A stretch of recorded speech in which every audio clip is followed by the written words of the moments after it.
Welcome to the Lean Practice Podcast. I'm Angus, joined with Aaron and Nathan, and the idea here is pretty simple. It's three of us just talking about the profession, what's working, what's not, and what's not being spoken about but probably should be. Between us, we've seen bullshit advice that's causing chiros to quit the profession by the time they're 40, and we'd like to just help put an end to that. We aren't really in this to tell you what to do, how to do it, or what the best playbook is. We're here to just show you what it actually looks like to build a practice around the life that you want, rather than the one someone else drew up for you. That's really it. Let's get into it. Cool. So for the ones that aren't watching, we've got some big news today. We got the third wheels in. Aaron's in the house because he started a war on Facebook. So he had to start talking about it. So great work, mate. Congratulations. I don't really have a tight run sheet for this one. I think we just freeball this eyeball this one and just see where it's up. Great start.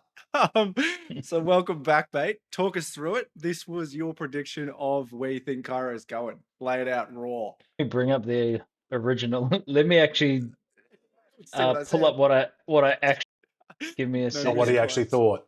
Yeah. Well, because interestingly, I don't know what's going on, but I've seen maybe 4 or 5 coaches, even just standard chiros that aren't coaches, posting about like where chiro is going.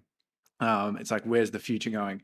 And while you pull that up, I was like saying to Aaron yesterday, I don't know, like it's good that people are optimistic, but sometimes I look at it and I'm like, chiro hasn't really changed in 30 years. Why do we think the next 5 are going to change so much? We think that there's something coming, but at the same time, it's like it very much could not. So have you got it there in front of you now? So what I basically said is that the biggest risk to your multi-associate leverage practice is that your associates can go and make 250K seeing half the volume. That's the risk.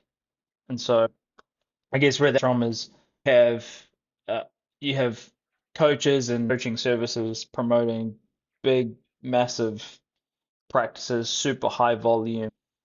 Get as many people, 2 million a month, or sorry, 2 million a year, make 500K a month, like some of the claims. It's like, to do that, you need an insane amount of volume. That volume, therefore you need other people. And so you're going to rely on to do that. And if it's 200 plus, they're thinking, I probably go and do this myself and see half and own 100% of the pie. We all know, not that pretty on the other side, but that doesn't stop people from starting business. The problem is the entire model is based off of the leverage of those associates, and so your risk that is introduced, an associate being good and then getting an idea that they can go off and do it themselves. That's the risk that's introduced. And so if you want to have a high volume practice, you have to introduce by nature the associate. That associate gets good leave tomorrow or 3 months from now, constantly churning through associates, hoping one of them is going to stick. And then if you do get them to, they're likely, maybe what you know with other practitioners, but I would say that they're likely under what your performance metrics need to be, and therefore you're getting a smaller margin from. Yeah, so you get an A player, as these CEOs will tell you, but an A player is more than likely going to be a business owner. That's how that is. So then it's like you get a B player, but then a B player is actually not that profitable. So you can't run that practice that you think you want to run because they're not the person. And because at the time the primary principal or the owner is full, and so the moment that they're utilizing and whatnot, it's to drive these associates. What most people do, an hour or two away from being able to just run their own ads themselves. Yeah. You know what I mean? The skill acquisition is actually achievable now. Realistically, you can, if you sat down and committed an hour a week, you'd probably within a month you've got it somewhat 80-20. Yeah. So it's an interesting. I think that there are, and again, I don't represent anybody in here. I'm just saying what I see, having worked with a lot of chiropractors. So I don't represent either side. I'd want them all to win, and I'd want everybody to do good. It feels like there's a blind eye when it comes to this. It's like you got your biz on, you think that you've got to grow, you think that you've got to grow rev to get to your goal, but in order to grow you're able to leverage some. And I don't think that the associate wants to be leveraged. I feel like that's like an immediate agreement that they come into when they're learning. But I think that feeling of, I know I'm getting less than I would if I was doing X. And from the I spoke to recently, it's only really the one doing the advertising. So the ones who are doing the additional work where they feel like the owner is not coming to the table, they're the ones who are like, mate, I'm the face of the brand. I'm the one that's showing up and doing the ads. I'm the one controlling the social media. If I didn't do it, no one's doing it, which means no patients are coming in. If I'm doing all this work and get sent, I might as well leave. And in those cases, I'm like, yeah, I somewhat agree with you. But I'm seeing anyway, man, a huge risk introduced to a volume model, and a person leaves, and it gets pretty messy pretty quickly. Yeah. Yeah, no, run us on your end. What have you seen? Oh, man. And what do you agree with and not agree with? I see most of the same, right? I think Aaron's pretty bang on. I think the caveats to the high volume model, I think what you said right at the end there was probably the most important thing. If they're making the associate do everything, then yeah, they're already doing the generation, they're doing everything else, then that's a huge leverage risk. The practices that are running the model and still getting away with the principal's still doing everything. So you might have an A player, but it's not an A player that actually has the skills. So they may be really good at holding a base, they may have handed a base, but they're hamstrung on their ability to actually generate a practice. And so they kind of know that they can make great money and they can see a huge volume, but they actually don't have the confidence to go do it themselves. Now, partially that's because the principal's holding out on them. Also may be that they don't want that. I mean, let's be honest, most of them don't want to do that work. If the person's already busy, why would you want to learn the extra skills? So they're not necessarily being hamstrung, but they are being hamstrung virtually. And I guess like you said, the biggest leverage risk there is if you do get if that's a true A player that's doing really well but is being hamstrung back from learning the skills. If they leave, they know that they probably can't build the practice, so they're going to try and take that base. And we all know that's where things get gross and dirty and all around, because there's often a sense of the time I built it, so I should get to take it, even though it's owned by the practice, and then it goes to lawyers, and then the only one who wins is the lawyers in most cases. We just want to avoid that. And, I think I put something up the other day that 99% of issues in chiropractic would have been fixed if we just had a conversation early rather than festered things and then it's too late, right? By the time the cancer has evolved and the pus is leaking out, it is too late. Something's got to get cut off, and it usually goes messy. So I think that high volume model, the crew that are running a traditional model that are established that aren't needing to advertise, they'll be fine. Usually that business is already, say, doing probably a volume over 400 a week, and it's just rolling through.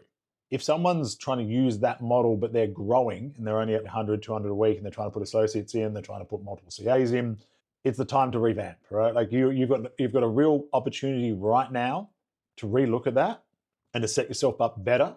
Because my prediction, as I said, 12 months. I think we are in the early phase of things coming down. And I think in 12 months, we're going to see a lot of big, well-known practices redevelop into owner-operators. I think we're going to see a lot of the major American coaching models suddenly disappear from Australia for several years while they redevelop themselves and then they re-return, which is what we see in every cycle. And I think you're going to see a huge abundance of new small practices opening. And then I probably think 12 to 36 months after that, we're going to see a lot of people exit the industry if they don't figure things out. I can't see that going any other way at the moment unless we're open to new models. And there's a number of them, but the problem is people hate change, and so their foot's sort of stuck in this idea, and that's both on principal and associate. Yeah. So I think there's a slight difference to who you guys are both talking to. I think from Aaron's perspective, you've worked with owners who want to outsource their marketing, who have just been not that invested in growth, but they've got an associate, so then they come to you to fix that problem. And then now what's happening is the associate's doing the work, and then the associate's like, well, I don't need the owner anymore. So you're seeing more like, let's call it a family practice with a lazy owner, if I'm going to be honest. That's who you're seeing. Nathan, and I know this because we spoke about this last week, but you're thinking more these multi-clinic associate establishments. Is that the difference? No, still single clinic, still thing. Again, I think it's the same concept of, if you go to our traditional higher volume model, which is very touch point heavy. It's very CA heavy. It's very large space heavy. Like when we built the worst practice imaginable last week, unless that model's at already sitting at high volume, like you need a highly invested owner, because that owner has to be willing to just proverbially, I'm going to say, eat a bunch of dick for a while and not take a lot of money and try and keep their associates going to get to the other side.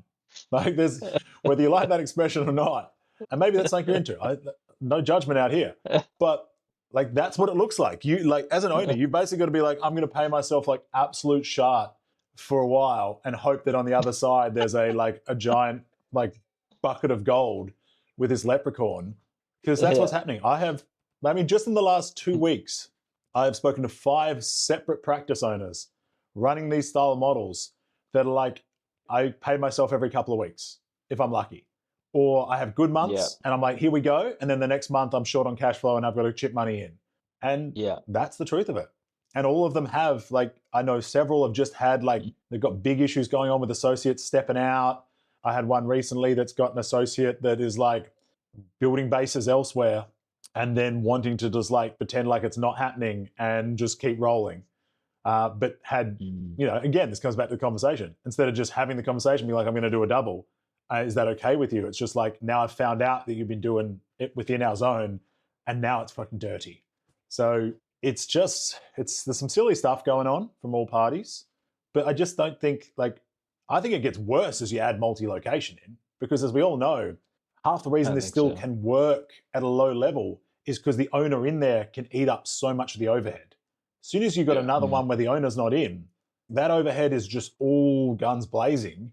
And then the owner's like, well, I'll work in multiple. Yeah, but then you're going to, like, every time you add another practice, you see the same numbers. You just see it now across 3 overheads.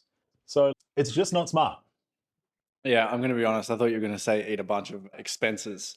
So you No, caught me well and truly off guard. Listen, I want people to remember that one, because that is truly like, it's just, you just have to sit there and pretend like everything's fine, right? Yeah, which at the same time, I think what we're trying to say is you don't, because I don't really want to pick a side here. I think we want to help both sides. So it's like if we can go through both perspectives and then maybe give answers, because the last thing I want is someone to just listen to this and then go, what do I do? I think the easiest way to start is going to be on the associate side of things. Associates, if you are doing all of these things, you know, so Nathan, the amount of convos we've had about associates who just aren't pulling their weight, that's a thing. Yeah. Not every associate should go and start a practice, because if, as you've said, if you can't build a practice in someone else's practice, what makes you think you can do it outside? You know, so if I was an associate listening to this and I'm like, oh, yep, I'll go do my thing, but then you haven't grown your thing, guess what's coming on the other side? Plus expenses, or as Nathan would refer, something else. Okay. So then it's like, okay, if you actually are a good associate, you're an A player, you got your skills, you're now learning all the marketing. Yeah, you're probably going to get to a point where there is no gap between what you're doing and what it looks like. And that's really what, personally, I'm all in. I think you should go and do your own thing, because I think you'll get more fulfillment out of it. Because the longer you stay there and burn yourself out, trying to fit into someone else's mold just pisses you off. Yes, go out and do it. I'm all for it. So realistically, I always want to inject this caveat. Sorry, Angus. That assumes, obviously, this is why I'm so big on you have the ability to grow a practice, because that assumes you, as that person who's got the billions of desire, is going to do the right thing. And you are going to go start a practice from scratch, or you're going to buy your patient load and move it to somewhere. Not that you're going to go around the corner and steal that and be like, well, I could have done it and built it. Because I have seen that.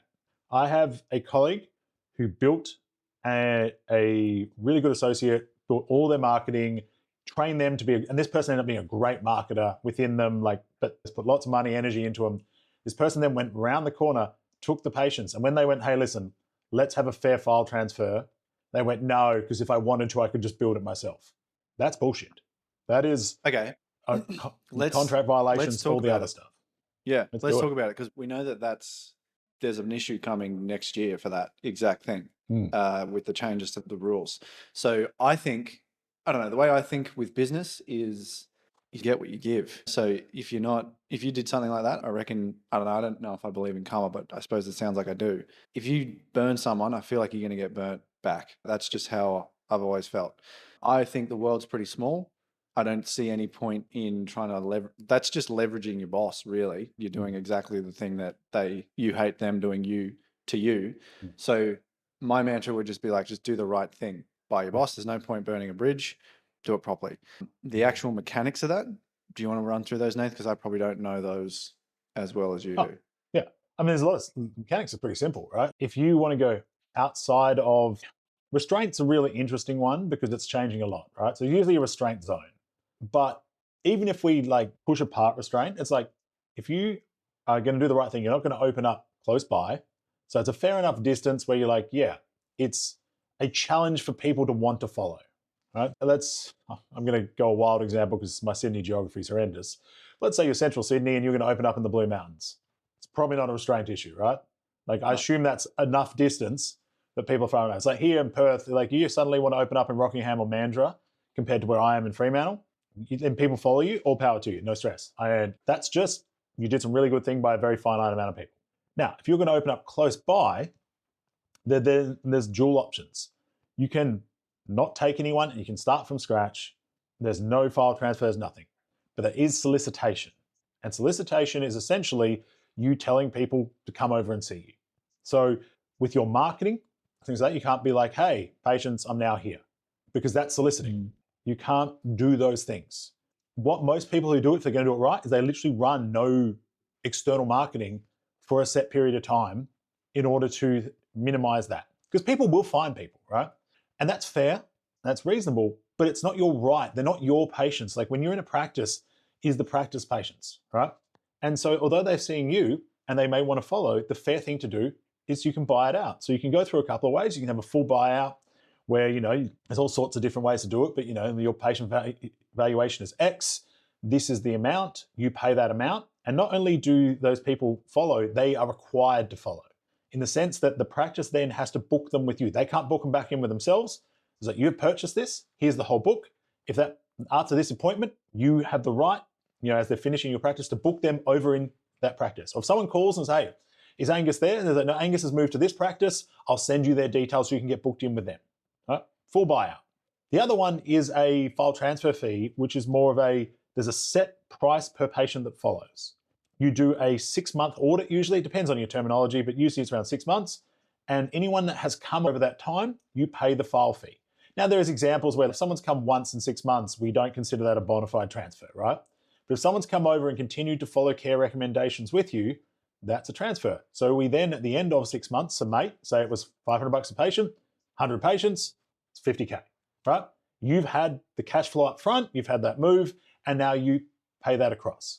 And you got to start at a higher level and move forward, and they all came through because, again, they were people that were used to seeing you. Both parties are happy. I think, I'm going to absolutely butcher his name. I can see him, Quest Coaching, really, Mark Postles. Yeah, he's really big on this. You can literally, in his practice, open up next door, and he will walk everyone over. You just pay the fee. It's fair. There's no issue. We'll work together in the future. Here it is. Those are the general models. You not refusing to pay, trying to weasel out of it last minute, trying to lie, trying to hide it on your book and make people pay you cash so you don't see it, you will get found out. And then the lawyers get involved. And in most contracts, it's set up so that if it has to go to legal, you pay all lawyers' fees and the thing. So if the person has to go spend 20 grand fighting you, when you lose, that also gets added on top. So the moral of the story here is have conversations and don't be a dick. It's really not that hard. And I think this comes to another great point. I'm going to go right back here. Anchorman 2. I'm hoping I'm not so old that no one here has never seen Anchorman 2, if you're listening at home. But there's a bit in Anchorman 2 where the guy who's meant to be Australian takes over the newsroom and he's making the 24-hour news channels. And in it, he talks about how he took his family fortune of 40 million and he's raised it up and it's now worth 41 million, right? And everyone's cheering it along. This is what I see when I see associates that are like, yeah, I can grow a base. It's like, sweet. So what have you got? When you started, what patient base did you take over? They're like, took over 100 a week. And what are you seeing now? They're like 98. I'm like, what do you mean you can grow a base? They're like, yeah, I've stayed right there. I'm like, there's no growth there. You've just held the line. You've literally just told me that if you went from 0, you couldn't do it. I hope that makes sense to people because I've said a lot of associates that don't get that. They're like, if you started with a base and 12, 24 months later, you're just seeing the same numbers, you're great at retention, you're not great at acquisition. How do you feel about that, Aaron? So Yeah, probably just how all that deal works. Because the more I agree with the principle and doing it properly and not being a dick. but I can just see how messy that gets so quickly. Yeah. Even going back 6 months, it's like, how did you value the patient? And I know it's all agreed upon, but it's like, the valuation is actually very easy. Yeah. Anyway, and what were your gut thoughts, and then we can go to that. I think there is whenever there's a fair exchange, I'm all for it, honest. Like I don't think that anybody should poach anyone. I think that if there's a fair exchange and a fair agreement, that's cool. I think the problem is that because there is a felt threat, I don't necessarily sensations of fear. I think humans are pretty fickle when it comes to this type of thing, and we go into security mode. And the fear creeps in immediately, and then now instead of like arms, you're with each other. Like you're now competition with each other. And Locking I don't horns. like, yeah, man. I, I think it gets really gross. The other thing is like a lot of this stuff is predetermined beforehand, and someone's just agreed to it. But so the conversation was never really had. But it's like this is the expect moving forward. Whereas like I think at that point people would the option for like, well, can I buy this? Can I do various things? And if it's already been pre-agreed upon, it makes a lot of the person leaving, it makes things of that side a little bit hard. So it's it was pre anybody, there's a non-compete, blah blah blah. You can't be within a certain radius. There's no discussion at the end and no ability to change it. Person leaves. People follow people, man. And like that is the reality is you lock into people and then they leave. So let's say person did uh build within an area close by to the location, didn't do any marketing, didn't do any solicitation, but people find them. That's where it gets freaking stuck. You know what I mean? And it's like, look, I didn't do chase. Even in the case if the person holds integrity, it's like, hey, you can't work with me, go over there. But I really want to see you. I wouldn't go back to that person. What am I going to do? I'd service you. So I think in those it's difficult because there wasn't a conversation. I'm all for the conversation to be had. But I feel like this starts at the beginning, right? Where it's like uh, people don't realize that the associate, and I feel like that's the problem. And that's where I've been going with this is like the associate is the risk, and they are likely if you moved and you created a practice, you were once an associate. That's the nature of this business grows. It multiplies through people leaving. So it's like that is the risk of the business, but you've got to know that from the get-go, not base your entire model on a individual, and then not base your model necessarily on the skill of the individual, because you've got to be able to multiply with people that come through. And I'm like, well, now your entire business model on the performance of this person. You get one good person in, that they are a legitimate through entire business. Where I'm coming from is like, I think because of the speed of innovation, because of the access to knowledge, and because there are new models coming up, the ability now, even without taking a base, like to get to from 0 to 50, seen that happen pretty quickly. People can do that now anyway. So what I'm saying is like the risk is now it's not even just like I want to take the base. It's like I want to leave and do significantly less with lower overhead. And the average associate now could have that thought, And so I'm like, mate, this it's not even just like watch out for the good ones. It's like the average that's going to be the thought of the associate coming in, and so it's going to introduce even further risk. So that's kind of where I'm coming from. Fair exchange, I like it. Yeah, that's cool. Have those agreements. I feel like human side of things is going to kick up all the time. Yeah. But I agree. I couldn't agree more on the yeah, human side. That is, contracts are obviously there for the worst case scenario. We expect the best and we have this for the worst case. And when something's going yeah, on and we're leaving, in most cases, there's a reason that that happens, right? And so human comes through. And that's why, like, I am much yeah, think that the buyout is a better option because it's just once off clean and you separate and it's all done. File transfer fees usually predetermined. They literally just, you run what the average value of a patient is worth for that person's, in terms of not the practice, but you can, some do practice model, but for that individual. So you, as the associate, when you see someone, what's your average? And then you usually take either that or a percentage of that to determine what a transfer fee looks like, because it's fair based on what they should be able to do and their skills, right? And then it's designed to be a fairer way for cash flow for both parties. But yeah, it is delicate. And I agree, like people will follow people, but then the risk of that is obviously then your principals can't invest in you because there's no return, like support and return, right? There's a talk of the Australian government trying to minimize non-solicitation.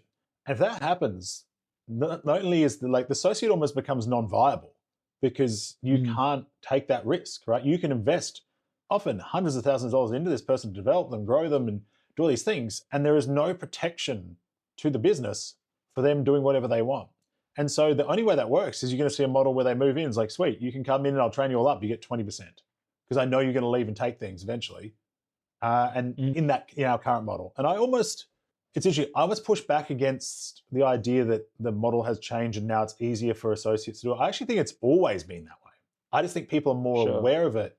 But I think now, previously, the overheads didn't have the vast discrepancy. I think overheads have gone up so much that before the associate model was still real viable, whereas now the owner model is the most viable thing. And so that's why it's become more of a look that way, because you're having principals have to pull back on what they can give because of the change in models. And so that's what is making this this sort of discrepancy feel broader rather than ever being that different. That's a good point. Okay, so I'm not sure I fully am over how you price it, but that's fine. I know the concept. So then just to sort of frame this up, because I suppose then it's like, what's the point of having an associate? And you could technically, that might be a way to get a payout, if that makes sense. Someone just bought a practice for 75K, 90K. I can't remember what it was, Aaron. And it's like, that was the entire business for 20 years, brick and mortar, it was everything. And he got 90K for it. Whereas you could train up an associate in 2 years and then be like, no worries, here's the deal. You take all your patients with you, but you pay me this much per patient because that's what their value is. And then maybe you're getting a little cash flow injection from that. It's like, that's your payback for training that person and helping them develop. What do you think about that? I think I also want to say that there's more than money isn't the only reason you have an associate. So obviously we're talking business here. And again, the reason you start a business is to make money. And obviously associate has to be profitably viable. The reason you go to an associate practice is traditionally and generally because you like having a team. You want to be able to help more people. You want to create more expansion, more impact, all the big words. And you feel like you can leverage off each other and do better things for all parties. It also allows those parties to run a business where people can cover each other while you're taking breaks, so people get continuity of care.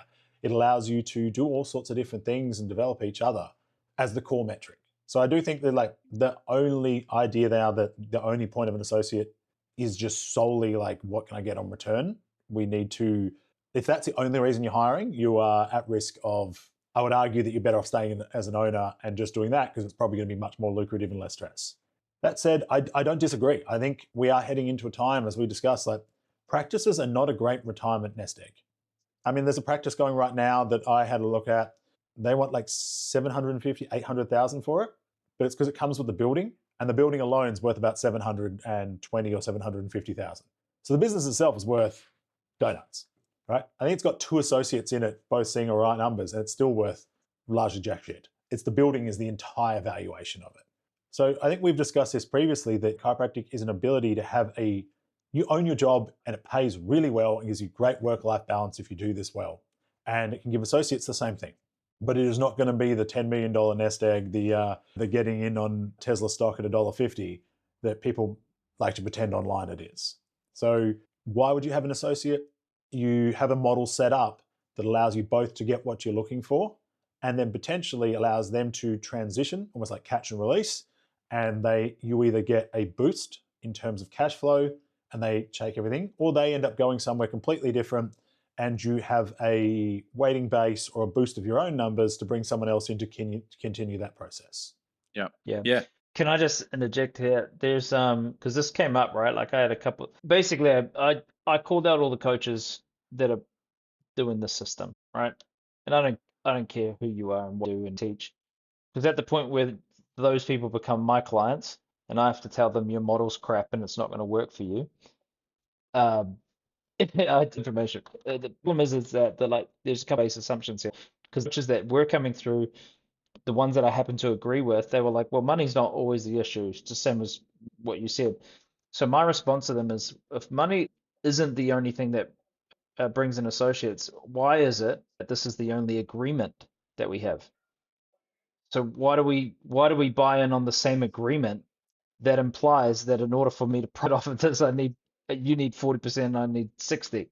Why can't we set up a different agreement? And so I was saying, I think if you're hiring someone for mentorship and you're hiring someone for team and all that kind of stuff, awesome, cool. But why don't you look at salary models or lease agreement models, or like why don't you change the agreement so that you don't put all of the risk on this if mentorship is the actual thing that you want? I don't even care about this. Again, like I'm so far removed from it. I'm like, because we get the blame a lot of the time, it's like we need to grow the associate. Oh, we grow the associate, you're fired. It's like, brother, your friggin' business was hinged on this guy's success, and if he doesn't do it, then you lose. Like it's nobody else's problem. But you came in with a couple of bad assumptions.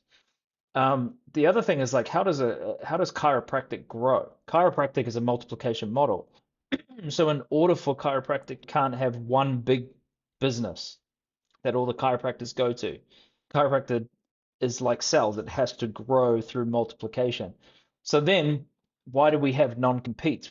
So it's like these base assumptions go against the nature of how it grows and what you're actually saying. So it's like I agree with the premise of like, yeah, not everybody comes in for money. Cool. I like that. It's admirable. But don't set them up with a contract where it's going to legitimately be a threat to your company, because you have to exist and you have to survive, and you have to pay bills and all that kind of stuff. So if you wanted to do it for mentorship and for and all that, hey, go ahead, do that. It's great. The other one is like, how does chiropractic grow? Well, it grows through multiplication. So you have to know that at some point, this person may want to move on. So then, why throw in this like crazy non-compete? Be like, I like what you said about Mark Postle's being like, hey, cool, all power to you. Let's just have a fair exchange and a fair agreement. So I like that. I'm like, dude, if I could prepare you to go, awesome. Just those two things alone, it's like you're going to come in and you're going to do 40%. You're a risk to my company, so I'm going to put a non-compete onto you. If you then say, I do this for mentorship and I do this for the growth of chiropractic, like you're a wanker. Like you're the problem because you're the one stifling the industry and then blaming everybody else for it. It's because you haven't worked out your base assumptions. It's like, I have this value set. It's like, no, you don't. You put a non-compete on them, and then you put this agreement on them, and you don't agree with either of those. It's like you have the discrepancy, and then you want somehow the world to miraculously like form around you. And so I think that if we just I think actually happening in chiropractic is now you have people like the model's not working out because of the inflation and all these other things. So I think now's the right time to actually look at this and be like, what are those base assumptions, and do we actually need those things? But in order to do that, you need people who can actually think and not regurgitate stuff that's coming down from friggin' internet gurus and past historical models. Like you actually need people to like break out and not think so linearly about what has happened. And even that, man, it's like I think most people don't even know that they'll put a non-compete on there, and yet they want chiropractic to grow, and yet that if their associate open up two doors down, that's a threat on. It's actually just a threat on their business because Yeah. they don't have the skill set to grow. You know what I mean? You know what I'm saying? Like, Yeah. Yeah. It's a double-edged sword, right? You have to protect the business, but you also want to support and grow. And I think one of the things that, I've obviously had to spend some money on lawyers in terms of developing contracts and these things, because in Australia, we're particularly caught out because the regulations shift so quickly in small business. You can have a contract that you thought was good and dandy, and then it's changed. The point that a lot of lawyers make, though, is like anything in a contract can be superseded by a new contract with discussion. So you might not have a buyout in your correct. practice. You may not have those things. But if you then bring it to the principal and be like, hey, I want to do this, what's a fair and agreeable? You can have a new contract that agrees to it, that allows for propagation, allows for both parties a fair exchange, and it then supersedes the old one and allows everything to move forward. Like all things can be negotiated. But I think you make the point, it's the model shift is what's coming, right? And I think as chiropractors, we've done a really bad job, particularly here in Australia and anywhere else that follows similar sort of taxation laws and overheads and all those things, of adapting the model while adapting the like associate pay. What I mean by that is like we have rampantly increased the percentages, and then what gets left now, I think, is this resentment, because then the owner's like, the person that I learnt for paid me down here, so I didn't like that, so I've changed it for mine, but now I've got nothing left at the end, and that's not fair.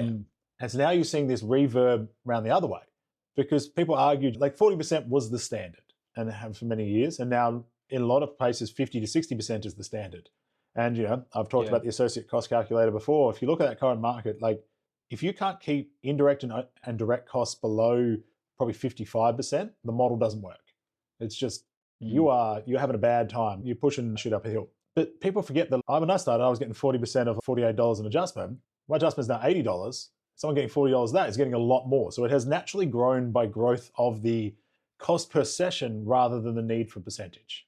Now, I work with a lot of other health industries, and I can tell you the average physio percentage is in the mid-30s. Like mid-30s, usually plus super, 40 to 41%. I have a mate that owns 2 clinics and is a senior, and his percentage is still under 50%. That is standard in that industry. And they are also like technically comped by less volume. So we need to look at new models. And I think this is the part to talk about some of the models.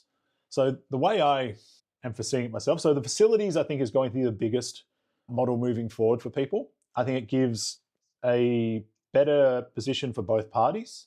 I think it's going to work like a standard rental model where like there's actually a rental amount that the person pays per week, and that can be superseded by revenue, but they also have to potentially pay rental while they're not there, because that makes it a true business risk, which actually makes it a true facilities contract. Obviously retainers can still be played in there, but it works well for both parties because you can hire and enumerate, so you can push 50% plus into it, and then you're able to start modifying what we traditionally have. So my model, I have moved to a CA-VA model where some shifts are run entirely by a VA. So I'm able to let back costs and give more on the other side. And that starts to create a fair exchange on both parties so both can have more, right? Because you can't expect a principal to give more without taking, and I can't expect to be able to take more from an associate if I'm going to not give more. So fair exchange. The other model, and I think this is going to be the biggest one for new grads, is the employee model and the set rate employee model. Base rate, full-time hours, no percentage. This is the full mentoring model. Yeah.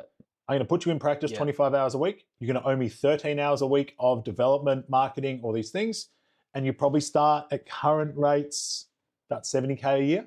And then we will you'll develop and you move on, or you'll continue to go up the chain until you're up to 100, 120, maybe 150 an absolute max. And then maybe you'll have a buy-in option or a percentage option. But this is also the one that most physio clinics use, is a set employee, full-time, and like we've talked, most chiropractors haven't done a full-time hours in their life, and they cap out at 110 to 120, and that's when a lot of them go do their own solo businesses.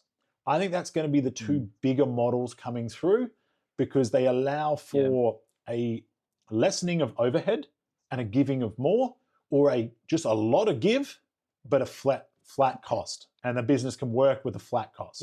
Yeah.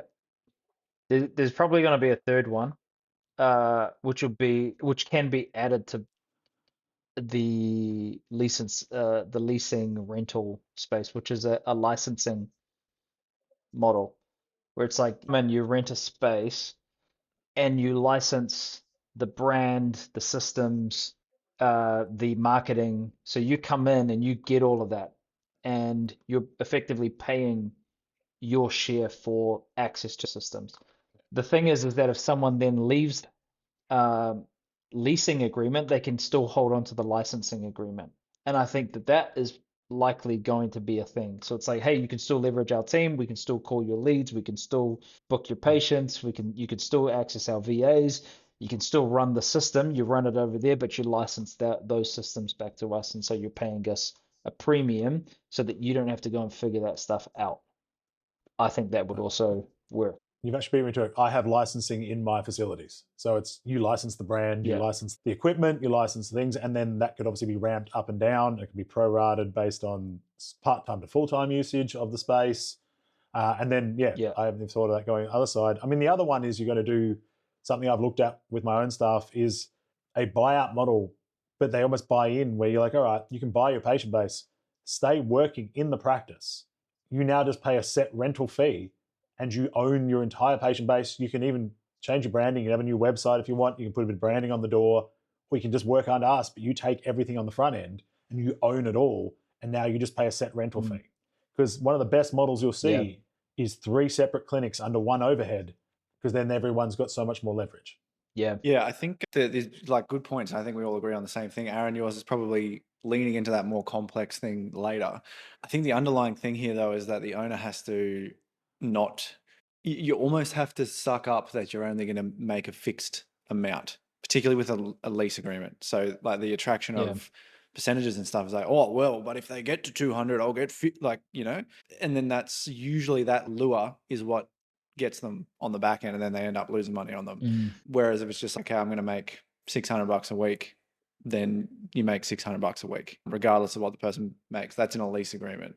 So I think that's a mindset shift as an owner, which again, it's like if you're going to take on an associate to mentor them and help them get better, and then one day maybe they do move down the road, and then it's a bit of a different mindset, you know, because I think at the moment the mindset's, we don't want to admit it, but it is, I'm going to leverage this associate so that I can get passive income. Maximal returns. It's funny when you said that, all I was reminded of, and I've said this myself, so I'm going to call it my own ego, but like when you're there, you're like, I'm going to get this percentage of 200, and then people are like, 60% of seeing 4 patients is not as good as 40% of seeing 200, and you're like, you know what's real good in business?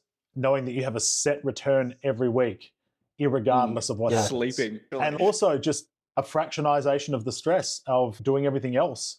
Correct. Because if you have a non-performing associate or things like that, and you can't let them go, which can be very difficult in this country, that's a lot of stress and cost. Whereas if you're just like, hey, here's the facilities lease, here's the fair agreement, and you can still have a percentage within a rental agreement where it's just like, I'll still set it up. If you want to be a traditional more associate, this is the minimum. Like, so you say your minimum, like I said, 500 a week to license everything, but you're going to do 6 shifts, so I'm going to make it 300 for you. But you'll take 50% of everything, and that just gets imbibed into it as long as you don't go under it, right? You've got all that. Or if you want, like you said, buy yourself out, that's 300 a week. But now, when it comes to growth and all that stuff, hey, I've got my stuff running. I can allow it so that my Google ads, my Facebook ads, that they could choose to book in with you, but I'm not necessarily providing you marketing.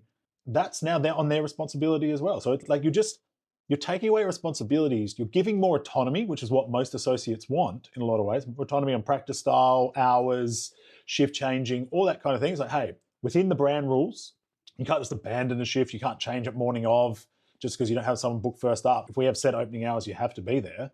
But you can take your holidays, you can do your things, you can do whatever you want. You can even, in some of them, bring your own locum in if you really want. Or I'll locum back for you, almost like you're hiring me. So you're still covering your revenue.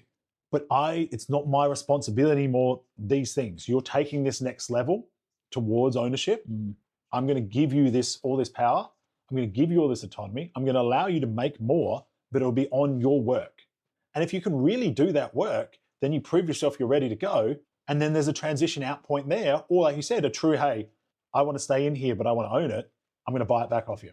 Yeah, I think there's value in, and I want to make sure I don't paraphrase here.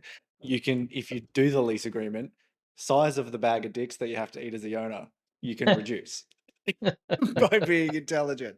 Instead of it being a giant one, it can just be It can be more fun size. Yeah. But yeah, I think that's a big thing. Hey, so it's, I think mutually, if both parties can sort of understand what they're trying to achieve and no one's trying to get one on the other, I think it can work. But I feel, I don't know, as you say, is that things have gotten more expensive. The previous model, like maybe the expectation of higher salary plus a percentage is normalized now. So actually hiring people, if you put out just an employee agreement, you might not get an associate. There's a competition there. I know a lot of people in New Zealand who own practices are like, I can't compete with Australian practices because they offer 100K plus 50%, and we can't do that. So I don't know if maybe just the tides are changing, and turns out that we never could do that, and now we're going to have to change. But the expectation from the associate's going to have to change as well. Ultimately, I think the the mindset of the owner is, yeah, I'm not getting this for passive income. As Aaron said, I think really well, is like, okay, if you're going to say it's a mentorship thing, you can't have both sides. You've got to actually make your bed at the start, be true to your word. And that's probably going to mean that you don't get to leverage the associate as much as you're probably currently trying to do. I think lease agreements are really neat.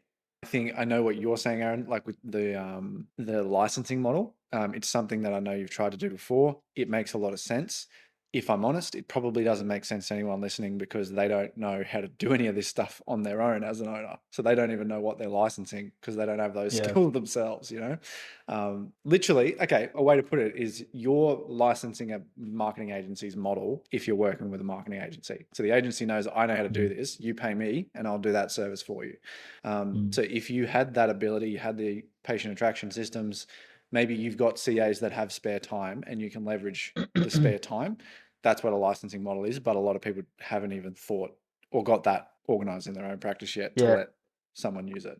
I think where the licensing models will come in is it will be a replacement for the multi-site. Yeah. I think multi-site's gonna punish the most. Because especially when it's like a solo practice, like a solo practitioner, you're absolutely gonna get punished because if you have to do 150, like if your base rate in order for you to a certain salary is like 100, and then your bonuses are on 150, and you've got a mate who's doing 50, and he's clipping the whole thing, and he's got a mad lifestyle. You're gonna look at that and be like, I don't want this. I don't need this, and I could just go and do that myself. Now, because you're left to your own devices, that's the prominent thought process, man. That's just gonna keep coming up, and then the multi-site guys are just gonna have mad associate churn, constantly HR issues because of that. And what they will do is what you've just said. They will throw out huge base salaries, uh, and they'll throw out like, hey, you can come and take over 150 base, da da da, and it's like, yeah, but nobody's getting, like, you're not, as the owner, you're not even getting paid, bro. Like you're throwing that in all base salary, and then you probably got three that are doing okay, one that's doing good, and four others that are just tanking the rest of the profits elsewhere, which is what I've seen for years in the multi-sites. Like, cool, you got one or two that's like holding up everybody else. Like that is super prominent in so many businesses that do the multi-site. I think that's going to get destroyed entirely. And I think I think a licensing agreement is likely going to be the way that they can do that. They can throw their brand on it, put someone in there, say it's yours, and then you pay us like an F45 type thing. You know what I mean? It's Almost like like you a pay us franchise $5,000 a model. month. That's exactly it. And I think that's probably a safer alternative for the multi-site guys, so that they don't have to front up all this massive cash up front. But they can still expand and like impact chiropractic, etc. And like the only reason they've been getting away with it somewhat is because 90% of the multi-sites are regional, and the overheads have traditionally been less. But that's changing quickly as well. So, like you said, what you're seeing with a lot of them is they're already starting to sell things off to associates if they can get them to want to stay in regional, or 40% of the business is holding up the other 60%. Even in the States, I've seen it. We have worked with a bunch of multi-site in different locations, but it's the same thing. It's like, yeah, we started this one, our main one does super well, but it's basically holding up the other two. Yeah. Okay. This might lead to another conversation for another day, but when you said that, it just made me think multi-site people, their like meaning is to get the message out there to more people and help more communities.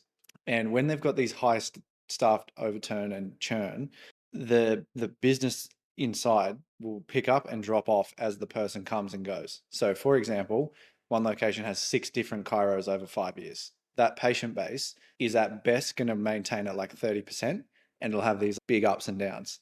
I wonder if, again, this is like a conflict of interest internally where you're like, oh, I'm trying to help these communities.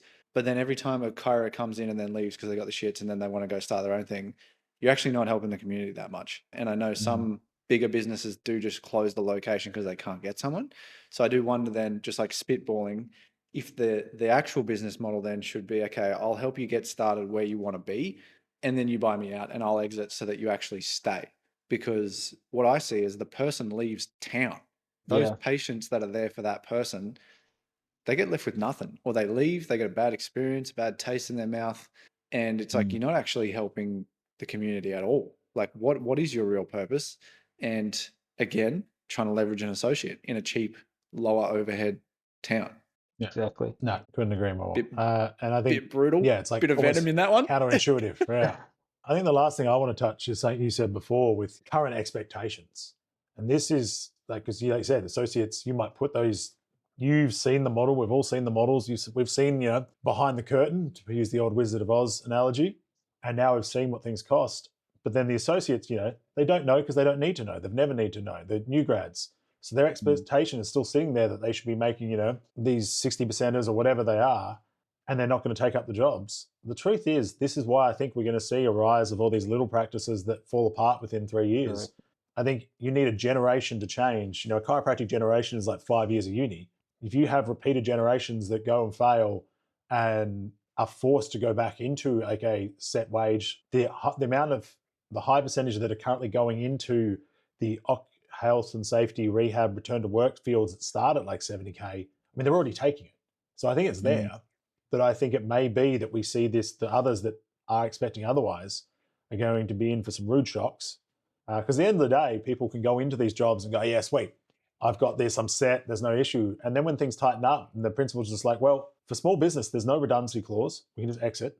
You very look favorably there because you can claim financial hardship, or you have like traditional lease models that aren't set up well, so you just can terminate and exit them. At the end of the day, the principal has to take care of themselves. So you'll see people thinking they're safe, get exited on, try and do something. There'll be a bunch of falling aparts, like we said, of ill will and agreements. And then a bunch of people, I think, will exit. And then the new generation, the crew that have survived, they get the information and they're like, hey, this is where you start, this is how you move it through. So I think there's every chance we're going to see that. Yeah. And I think to your point, man, because we've been trying to affect change. Like, again, from the angle that we were coming in, it's like we probably weren't attacking it the right way through like advertising, right? Like we're not in the best space to do that. But I don't think you're going to change the old guard. I think what's going to happen is like most of these guys probably there's a fact, it's beyond a feeling. People are saying if I could scale down, I would probably just do that. There's a lot of that. But I feel like there is ego in it, there is status in it. I've got a 9-person team. Cool. You got negative margins, like all good. So I feel like there's status in there. There's like, so the old guard has like their principles, and then that's backed up by coaching. And I think those are going to collide and they're going to do themselves. And what's going to happen is like necessity is just going to happen. Like inflation is just going to keep rising, ad costs are going to keep rising. So the demand for more volume is just going to keep rising. And then there's a ceiling cap. And then that model is going to implode and you're going to be forced to scale down. So it's like you can choose to scale down now, but I don't think that that's what's going to happen. I think it's going to be forced out of necessity. We have to drop people, we have to pull back down, and that's the only way that will continue. Whereas the new guys, those who are coming in, because for years now I've heard they come out of university, uni's likely not teaching them what actually is happening in practice, the reality of it. Also, they come in, their expectations get smashed. They figure out the lane that they want to go in. And let's say they're now in a model that is incongruent to what they actually believe. Then you either get the burnout, hey, we're not into this, we're out of the industry, whatever, cool. Or you get guys doing radical things on the other side, trying to start these other models. I think what's actually going to happen is now you're going to have this new guard going, you know what? I don't have to do that, or I don't have to do that any longer. I don't have to be in these where I'm feeling incongruent in this practice, and I don't have to do that anymore. We're going to go out and we're going to start our own thing.